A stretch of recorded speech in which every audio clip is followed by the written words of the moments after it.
Hello tout le monde, j'espère que vous allez bien, moi ça va très bien aujourd'hui, nouvelle vidéo en ce mercredi, on parle d'un sujet particulier, on parle de la Première Ligue et de Manchester City, car il faut le dire, cette actualité nous a animés en début de semaine, va nous animer dans les 2 prochaines semaines.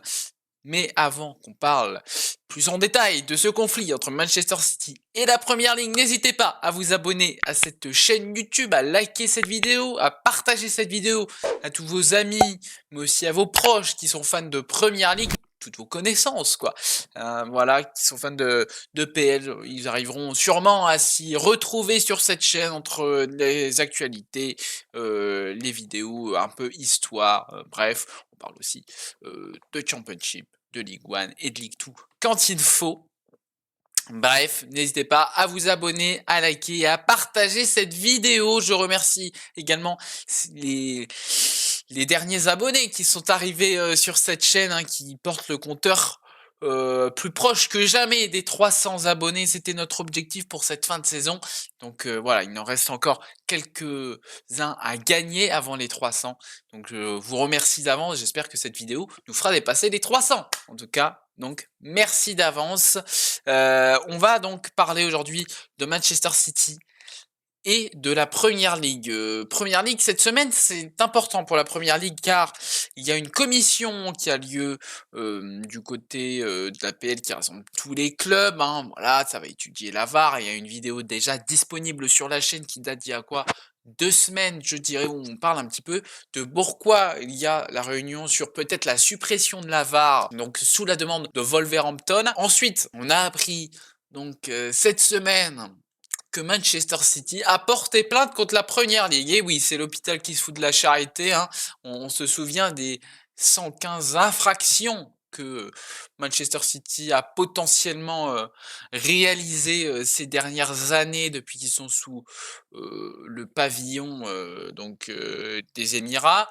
Et du coup, la Première Ligue qui va donc rentrer dans cette petite guéguerre juridique avec Manchester City par rapport à ça dans les prochaines semaines. La semaine prochaine, hein, je crois que ça dure 2 ou 3 semaines, hein, donc voilà, c'est le mois de juin en fait, hein, qui va être consacré à ça. Mais là, Manchester City a remis une petite pièce dans la machine, hein, si je puis dire. Et là, pour le coup, c'est vraiment l'hôpital qui soude la charité, car Manchester City porte plainte contre la Première Ligue. Et oui, pour montrer que la Première Ligue est discriminant envers Manchester City et qui impose une, une tyrannie, hein, dans cette Première Ligue.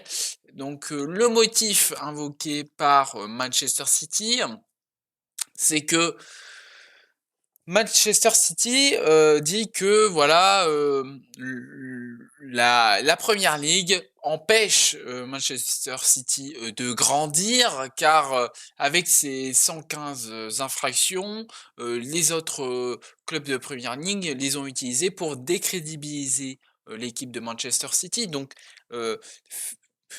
essayer de discréditer toutes les victoires qu'a réalisées Manchester City sur ces dernières années. Donc ça, c'est plutôt pour le côté sportif, hein, donc ils demandent des dommages et intérêts à ce niveau-là, qui peuvent bien évidemment se chiffrer à plusieurs millions. Ensuite, au niveau des 115 charges que Manchester City n'aurait peut-être pas respectées, cela se déroule plutôt au niveau des accords commerciaux. C'est-à-dire que avec l'arrivée de Newcastle en 2021, la Première Ligue a souhaité protéger avec un certain nombre de clubs qui a voté pour cette mention, réduire l'utilisation des accords commerciaux avec des marques, des partenaires qui sont directement liés avec les propriétaires. Et ce qui est encouru par Manchester City, c'est qu'ils auraient un petit peu trop utilisé leurs partenaires pour abaisser leurs charges, qui fait que, bah, donc ils ont profité de petites optimisations fiscales que d'autres clubs n'ont pas réussi à mettre en place. Donc l'objectif forcément de Manchester City, c'est de faire que les 115 infractions, bah, en fait, il y en a pas de 115 infractions car Manchester City a fait la bonne chose, ils ont respecté les règles et ils veulent montrer que du coup c'est abusif ce que fait la Première Ligue, car ils empêchent le club de se développer.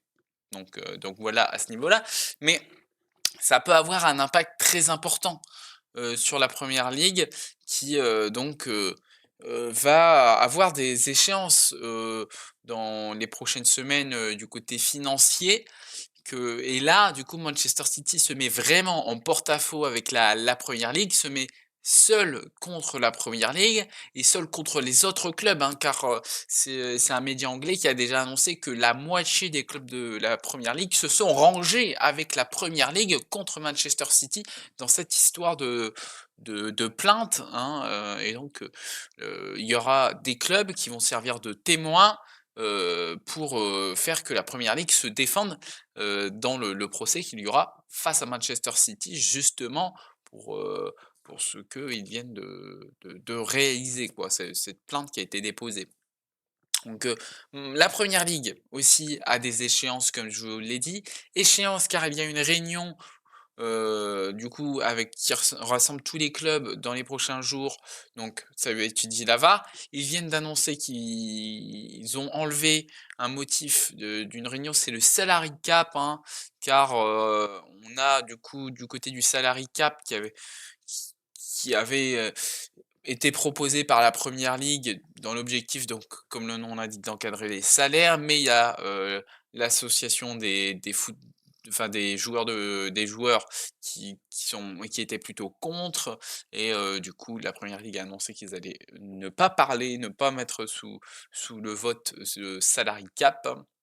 Donc sûrement ils vont essayer de retravailler un petit peu la formule pour proposer un nouveau, parce que l'objectif, comme le présentait la Première Ligue avec ce salary cap, c'était de la compétitivité entre les grandes Premières Ligues et les plus petites Premières Ligues. Voilà, c'était, vraiment l'objectif, mais il y a donc, aussi, un problème, c'est que, avec, cet argent que si, la PL se retrouve coupable, devra verser du côté de Manchester City, ça met aussi des problèmes sur la Championship. Car la Première Ligue avait dit qu'ils avaient donné une enveloppe pour aider la Championship, la Ligue 1 et la Ligue 2, l'EFL quoi en gros. Il y allait avoir une enveloppe d'aide financière pour le développement des championnats EFL. Donc pareil, s'il y a des sanctions, ça peut aussi être, ça peut aussi impliquer du coup l'EFL. Bon après ça c'est peut-être aussi une arme de communication de la part de Premier League pour dire: «C'est pas bien si vous nous touchez nous, vous touchez aussi les petits». Voilà, ça peut être aussi une arme de communication et autre arme de communication, Manchester City, il y a un article, bon après, c'était juste une hypothèse, c'est que, si, ils veulent vraiment se mettre complètement en rupture avec la Première Ligue, City pourrait dire: «Bah, en fait, la Super League, on est OK». Bon, ça, j'y crois un petit peu moyen, je sais plus c'est quel média qui disait ça. Bon, ça, j'y crois un peu moyen, surtout on a, du coup, eu la Juventus qui se retire officiellement, du projet Super League, c'était la semaine dernière ou début de semaine là, mais bon, projet Super League, c'est mort, il faut arrêter d'en parler, c'est mort depuis très longtemps, ça a été crevé dans l'œuf, voilà, c'est tout, faut passer à autre chose,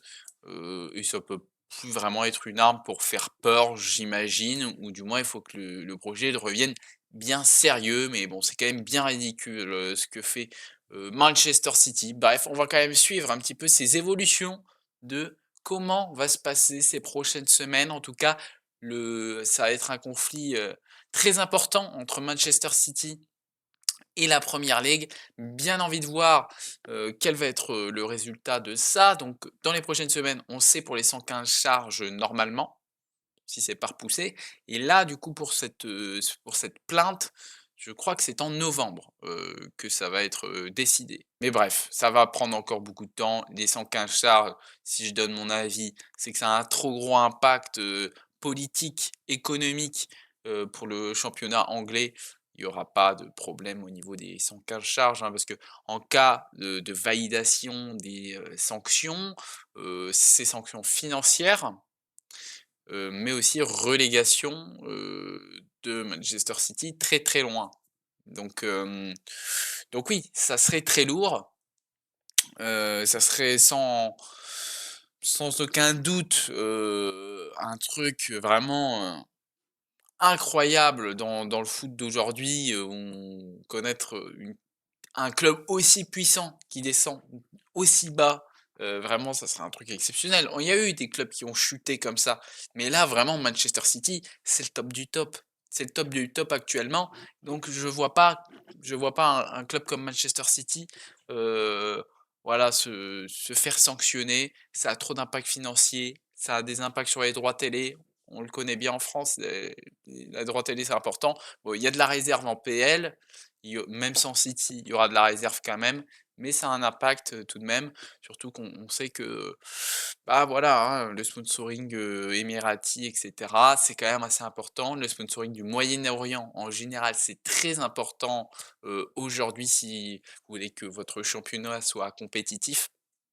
Donc même politiquement, du Royaume-Uni, envers ces pays, hein. On l'a vu avec le PSG. Le PSG est une genre d'ambassade du Qatar, physique en France, c'est un relais du Qatar. Donc forcément là, de toute façon, on voit avec, Emmanuel Macron, Sarkozy, il y a eu un impact, entre les relations, françaises et qataries avec le PSG. Donc là, forcément, il y a des impacts aussi avec le fait qu'on a, les clubs, qui sont, achetés par, justement, les pétrodollars. Donc voilà, ça a un impact important. Il n'y aura pas de sanctions, je pense, hein, mais je demande qu'être surpris, hein, clairement, mais ça m'étonnerait. Pareil aussi dans la balance, je viens juste d'y repenser, mais il y a aussi le fait que Newcastle a été racheté par des Saoudiens, qui n'a pas trop plu à Manchester City, bon, vous vous en doutez. Les Émirats arabes unis, et l'Arabie saoudite, c'est les mêmes zones, c'est des guerres d'influence et forcément ça a pas plu aux dirigeants, de Manchester City. Voilà, bon. Bon, ça, on s'en doutait que niveau influence, soft power, et cetera, bon, c'est sûr que il y a eu un petit coup dur du côté des dirigeants de Manchester City. Voilà, bon, j'ai fait un petit résumé de ce début de semaine où il y avait plein d'informations entre Manchester City et la Premier League. J'espère que ce petit résumé, vous a plu. Donc on se retrouve très vite pour une prochaine vidéo, mais avant n'hésitez pas à vous abonner à cette chaîne YouTube, à liker cette vidéo, à partager cette, vidéo à vos proches, à vos amis, voilà, qui peuvent être, fans de Première Ligue, mais aussi, de foot en général, hein. Et nous, on se retrouve très vite pour une prochaine vidéo YouTube. Allez, goodbye tout le monde!